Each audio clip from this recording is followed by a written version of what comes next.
창세기 33장에는 20년 만에 고향으로 돌아가는 야곱의 이야기가 나와요.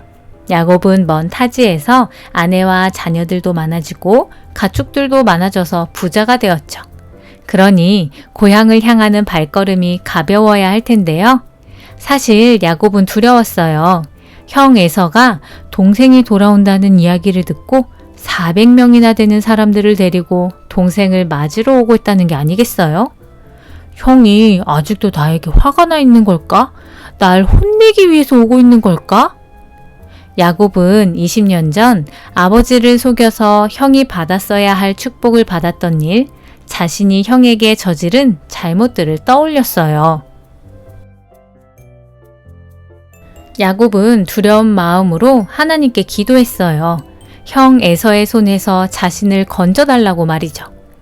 그리고 형을 만나기 전 형의 마음을 풀어주기 위해 여러 가지 선물을 보내기도 했어요. 하지만 좀처럼 두려움은 사라지지 않았죠. 야복강 앞에 도착했을 때 야곱은 주저했어요. 이제 이 강만 넘으면 형을 만나게 될 텐데 어떻게 해야 하지? 야곱은 아무것도 모르는 아내들과 자녀들에게 먼저 강을 건너라고 했어요. 여전히 마음의 준비가 되지 않은 자신은 그곳에 선 채로 머뭇거렸죠. 그런데 이때 누군가가 나타났어요. 야곱은 그와 함께 밤새 몸싸움을 했죠. 성경에는 씨름을 했다고 적혀 있는데요. 둘이 어떻게 겨뤘는지는 모르겠어요. 그런데 한 가지 확실한 건 그날 밤의 씨름 이후 야곱이 변했다는 거예요. 야곱은 두려움에 잠겨 있었는데 밤새 씨름을 하면서 다리를 다쳤고 그렇게 새벽이 될 때까지 겨루기는 계속되었죠. 그런데 아침이 되었을 때 야곱은 다리를 절면서도 기꺼이 강을 건너가는 사람이 된 거예요. 참 이상하죠? 씨름을 하면서 미안해 하고 말해야지 하는 마음이 갑자기 생겨난 걸까요? 어린 시절 형 에서와 씨름했던 추억을 떠올리며 형이 그리워졌던 걸까요? 그때는 미안하다는 말을 참 어렵지 않게 했는데 이런 생각을 했던 걸까요?